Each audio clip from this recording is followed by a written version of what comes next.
बात करेंगे chapter 5 general insurance products part 3। इसमें engineering and other insurance policies के बारे में डिस्कस करेंगे। तो शुरू करते हैं आज का वीडियो।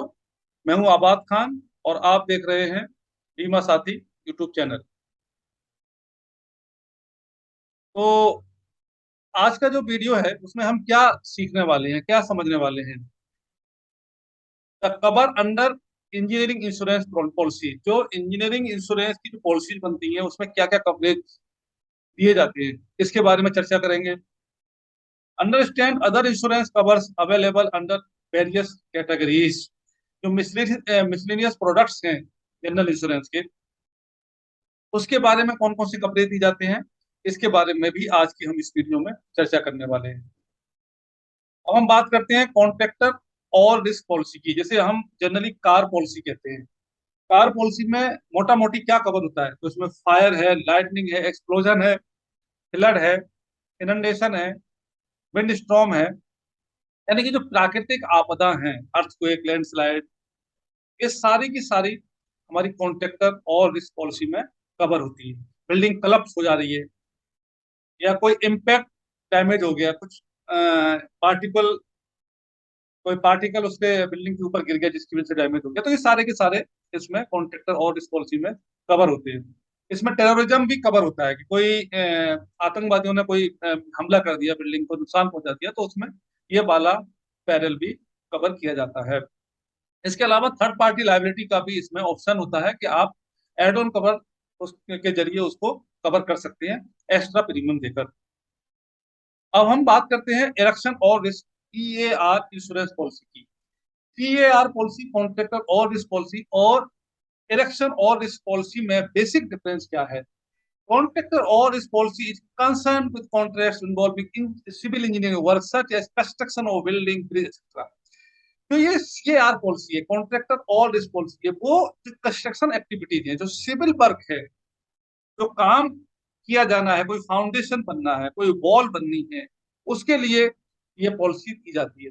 जबकि ईएआर इरेक्शन और रिस्क पॉलिसी जनरली दी जाती है जो आपका प्रोजेक्ट है, जो उसके इक्विपमेंट है, उसके प्लांट है, उसको इरेक्ट करने के लिए, यानी कि उसको स्थापित करने के लिए, उसमें जो भी रिस्क अवेलेबल होते हैं, जो भी रिस्क उसमें मौजूद होते हैं, उन सब के कवरेज के लिए ईएआर पॉलिसी इशू की जाती है, जिसे कहते हैं इरेक्शन और रिस्क इंश्योरेंस पॉलिसी।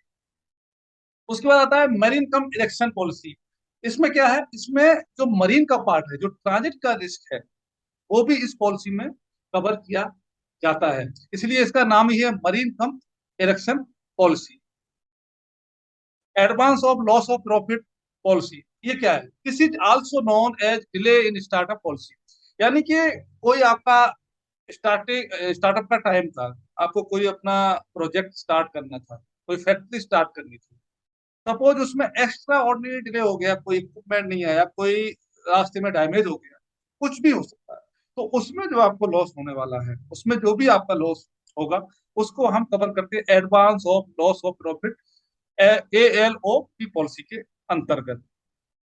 फिर आता है मशीनरी ब्रेकडाउन इंश्योरेंस। इसके नाम से ही आप समझ सकते हैं कि एक फैक्ट्री है, उसमें कुछ मशीनरी लगी हुई है, उसमें कुछ भी ब्रेकेज, कुछ भी शॉर्ट सर्किट की वजह से या किसी और वजह से उसमें ब्लास्ट हो जाता है, खराब हो जाती है, ब्रेक डाउन हो जाता है, उन सारे रिस्क को कवर करने के लिए machinery breakdown insurance policy issue की जाती है। फिर हम बात करते हैं कॉन्ट्रैक्टर्स प्लांट एंड मशीनरी। अब जो कॉन्ट्रैक्टर है, तो कहीं किसी भी प्रोजेक्ट पे काम कर रहा है, कहीं साइट पे काम कर रहा है, तो उसकी जो इक्विपमेंट है, उसकी जो लिफ्ट्स है, उसका जो खोदने वाली मशीनें हैं या दूसरे इक्विपमेंट हैं जो उसको काम आते हैं, उसमें कुछ भी डैमेज होता है, कोई उसमें किसी भी तरह का लॉस होता है, तो ये सारे के सारे इक्विपमेंट कवर होते हैं contractor plant and machinery policy. आगे बढ़ते हैं। उसके बाद हम बात करेंगे boiler and pressure plant insurance policy की। अब ये boiler and pressure plant insurance policy क्या है, जो फैक्ट्री के अंदर बॉयलर लगते हैं और जो प्रेशर प्लांट लगते हैं, उसमें जो रिस्क इन्वॉल्व होता है, उन सबको कवर करने के लिए boiler and pressure plant insurance policy दी जाती है। इसके लिए लीगल लाइबिलिटी अगर इसके जरिए कुछ क्रिएट होती है, तो उसका प्रोविजन भी इस boiler and pressure plant insurance policy में रखा जाता है। इसके बाद हम बात करते हैं machinery loss of profit, MLOP insurance policy. पहले हमने बात की थी एडवांस लॉस ऑफ प्रॉफिट, अब हम बात कर रहे हैं मशीनरी लॉस ऑफ प्रॉफिट। दोनों में फर्क क्या है? Where the machinery insurance or the boiler and pressure plant insurance policy indemnify an insured against material damage resulting from breakdown and or explosion, collapse respectively. Such damage may also result in business interruption at the insured premises. तो machinery loss of profit है basically machinery के break down होने से, उसमें कुछ damage होने की वजह से जो भी आपकी फैक्ट्री रुक गई, सारा कारोबार रुक गया उसका। तो इस दौरान जो मशीनरी को दोबारा से रिपेयर किया गया या नहीं लाई गई, इस दौरान जो भी आपका नुकसान हुआ, फैक्ट्री प्रोडक्शन करती, जो फैक्ट्री में प्रोडक्शन नहीं हो पाया उसका जो लॉस था, उस वाले लॉस को मशीनरी लॉस ऑफ प्रॉफिट में कवर किया जाता है। तो मैंने पहले बताया था एडवांस लॉस ऑफ प्रॉफिट वो स्टार्टअप अगर किसी रीजन से डिले होता है तो उस का जो रिस्क है, जो उसको फाइनेंशियल लॉस हुआ है, वो उसको कवर करती है MLOP। मशीनरी से के द्वारा अगर कोई डैमेज होता है उसके बाद उसको रिपेयर करने के बाद जो ड्यूरेशन है इस पीरियड में जितना भी प्रोडक्शन कम हुआ उसका जो लॉस होता है इसको कवर किया जाता है machinery loss of profit policy. अब हम बात करते हैं डिटोरेशन ऑफ स्टॉक। अब ये क्या है? गो डाउन, जो आपके सॉरी जो कोल्ड स्टोरेज होती है वहां पे आलू रखे जाते हैं या दूसरी चीजें रखी जाती हैं। तो यहाँ पे अगर किसी वजह से वहां पे कोई लॉस हो जाता है, यानी कि फ्रीजर खराब हो गया, तो उसको उसमें जो भी लॉस होगा, जो भी माल खराब हुआ और वो असिस्ट करने के बाद जितना भी लॉस होगा वो deterioration of stock insurance policy में कवर किया जाता है। इसके लिए डेयरी प्रोडक्ट के लिए अलग टर्म्स कंडीशन बनाई जाती है और पोटेटो यानी कि आलू के लिए अलग टर्म्स एंड कंडीशन बनाई जाती है। अब हम बात करते हैं electronic equipment insurance policy, EEI। Electronic equipment in particular computer installation with all the peripherals often involve a large number of high valued equipment contained in a relatively small area। अभी क्या है कि जो आप डाटा, कंप्यूटर का जो data है वो सर्वर पे जाकर सेव होता है, सर्वर रूम होते हैं और दुनिया के बहुत से हिस्सों में होते हैं। अभी जो सर्वर रूम में ही कोई इशू आ जाए, कोई प्रॉब्लम आ जाए, तो या कोई दूसरे इक्विपमेंट है, कंप्यूटर है, आपके डाटा है, डाटा स्टोरेज की डिवाइसेस हैं, इस सब में अगर कोई भी इशू आता है, उसकी वजह से कुछ भी इंश्योर को लॉस होता है, तो वो सारा का सारा इलेक्ट्रॉनिक इक्विपमेंट इंश्योरेंस पॉलिसी में कवर किया जाता है। हम बात करते हैं बर्गलरी इंश्योरेंस की। बर्गलरी इंश्योरेंस जैसे गोडाउन में कुछ कंसाइनमेंट रखा हुआ है, कुछ स्टॉक रखा हुआ है, उसमें कोई चोरी हो गया, लेकिन ये फोर्सफुल एंट्री से होना चाहिए। वैसे ही नॉर्मल थेफ्ट नहीं कवर होती इसमें generally.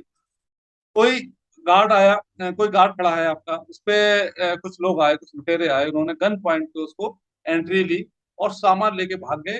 That is covered under the burglary insurance policy, RX insurance policy. इसके अलावा बहुत सारी पॉलिसी इस तरह की मार्केट में अवेलेबल है जो कि और इस पॉलिसी कहलाती है, जिसमें ज्वेलरी, जो वैल्यूएबल चीजें हैं, उनका जनरली इसमें इंश्योरेंस किया जाता है। अब इसमें कुछ पेंटिंग्स हैं, उनका भी इंश्योरेंस किया जाता है। तो आज इस पॉलिसी एक बहुत बड़ी वैरायटी है जिसमें बहुत सारे चीजों का इंश्योरेंस किया जाता है। फिर हम बात करते हैं बगेज इंश्योरेंस की।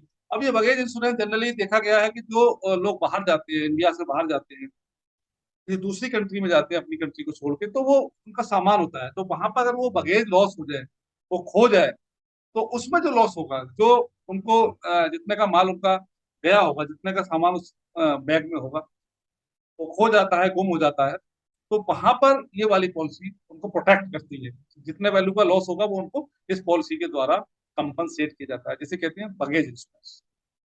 अब आती है मनी इंश्योरेंस। जैसे कि नाम ही सजेस्ट है, आपका क्लर्क, आपका अकाउंटेंट बैंक से कैश लेके जा रहा है और उसका कैश कोई लेके भाग गया, चोरी कर लिया, किसी ने गन पॉइंट पे उसको लूट लिया, इस तरह के जो रिस्क होते हैं मनी के साथ, तो ये सारे के सारे मनी इंश्योरेंस में कवर किए जाते हैं। इसके बाद आता है fidelity guarantee insurance. Fidelity guarantee insurance बोले तो आपकी एम्प्लॉइज का इंश्योरेंस, एम्प्लॉयज की बेईमानी का इंश्योरेंस, कि अगर कोई एम्प्लॉय आपका ऐसा है जिसने कुछ बेईमानी करके आपका डाटा चोरी कर लिया, उसकी वजह से लॉस हुआ, या आपकी कोई एसेट है, आपका जो पैसा रखा हुआ है, कुछ सोना गहना कुछ भी रखा हुआ है, वो तिजोरी से निकाल के फरार हो गया, तो जो आपको इसमें लॉस होगा, उस रिस्क को फिडेलिटी गारंटी इंश्योरेंस में कवर किया जाता है, जो कि एम्प्लॉयज के ऊपर होता है। जो आपके एम्प्लॉयज हैं उनको देखते हुए इस रिस्क को, इस इंश्योरेंस पॉलिसी को दिया जाता है। इसके बाद आता है टेलीविजन इंश्योरेंस। नाम से ही आप समझ गए होंगे, टेलीविजन मतलब इंश्योरेंस, मतलब कि जो घर में टेलीविजन होते हैं, एलईडी होती है, उन सब का इंश्योरेंस भी किया जाता है, जिसे हम टेलीविजन इंश्योरेंस कहते हैं। पेडल साइकिल इंश्योरेंस, आपको पता है जो घरों में साइकिलें होती है उसकी इंश्योरेंस की बात हो रही है। उसके बाद दूसरे तरह के इंश्योरेंस होते हैं, यानी कि जो मिसलेनियस ब्रांच है, इसमें बहुत तरह के इंश्योरेंस होते हैं। जैसे for example new sign insurance, house holder insurance, जो घर में सामान है उसका इंश्योरेंस को हाउस होल्डर कहते हैं। शॉपकीपर्स इंश्योरेंस, जो दुकानों में सामान रखा हुआ है उसका जो इंश्योरेंस है उसको शॉपकीपर्स इंश्योरेंस। फिर बैंकर्स ब्लैंकेट पॉलिसीज होती हैं, जो बैंकर्स हैं यानी कि banks, HDFC, ICICI, state bank of India, ये भी एक ब्लैंकेट पॉलिसी लेती हैं। इसमें बहुत सारे रिस्क इनके कवर होते हैं। फिर ज्वेलर्स ब्लॉक पॉलिसी है, जो कि ज्वेलर्स लेते हैं। फिर ऑफिस प्रोटेक्शन शील्ड है, जो जनरल ऑफिस है उनके अंदर जितने भी रिस्क होते हो सकते हैं उसको बना के एक पॉलिसी बना दी जाती है, उसको ऑफिस प्रोटेक्शन शील्ड बोलते हैं। फिर क्राइम इंश्योरेंस है, कि भाई किसी को पकड़ लिया और रिश्वत मांग रहे हैं, तो रैंसम जो मांग रहे हैं वो जो अमाउंट है वो यहाँ क्राइम इंश्योरेंस है। फिर एविएशन इंश्योरेंस है, जो एयरलाइंस है उनकी जो एयरलाइंस का खुद का इंश्योरेंस और फिर कार्गो का इंश्योरेंस, दोनों के दोनों एविएशन इंश्योरेंस का पार्ट है। उसके बाद आता है सैटेलाइट इंश्योरेंस। आजकल स्पेस में सैटेलाइट जाती है, उसमें जो रिस्क है वो सैटेलाइट इंश्योरेंस में कवर किया जाता है। फिर आता है oil and energy risk insurance, जो बड़ी बड़ी कंपनीज हैं जो कि ऑयल और गैस निकालने का काम करती हैं, जैसे ओएनजीसी, इस तरह के कंपनीज ये oil and energy risk insurance policy को लेकर रखती हैं। फिर आता है साइबर लायबिलिटी इंश्योरेंस, कि आपका हो गया, मतलब किसी किसी ने बैंक से पैसे निकल गए आपके, किसी ने आपके साथ ऑनलाइन फ्रॉड कर लिया, तो ये सारे के सारे रिस्क जो है वो साइबर लायबिलिटी इंश्योरेंस पॉलिसी में कवर किए जाते हैं। तो ये था आज का वीडियो, आज का चैप्टर। आपको ये कैसा लगा कमेंट बॉक्स में जरूर लिखिएगा। आपकी कोई क्वेरी है, कोई सवाल है, कुछ पूछना चाहते हैं, आप जरूर कमेंट बॉक्स में लिखिए। और इसी तरह से इस यूट्यूब चैनल को देखते रहिए और स्टडी करते रहिए। हमारी कोशिश है कि जल्दी से जल्दी हम आपको सारा सिलेबस कवर करा दें, और आप स्टडी करके, सेल्फ स्टडी करके बढ़िया से आप इंश्योरेंस इंस्टीट्यूट ऑफ इंडिया के जो एग्जामिनेशन है, लाइसेंसिएट, एसोसिएट और फेलोशिप, उनको आसानी से क्लियर करके इंश्योरेंस कंपनी जो दूसरी इंडस्ट्री में बेहतर से बेहतर जॉब पा पाए। धन्यवाद, शुक्रिया।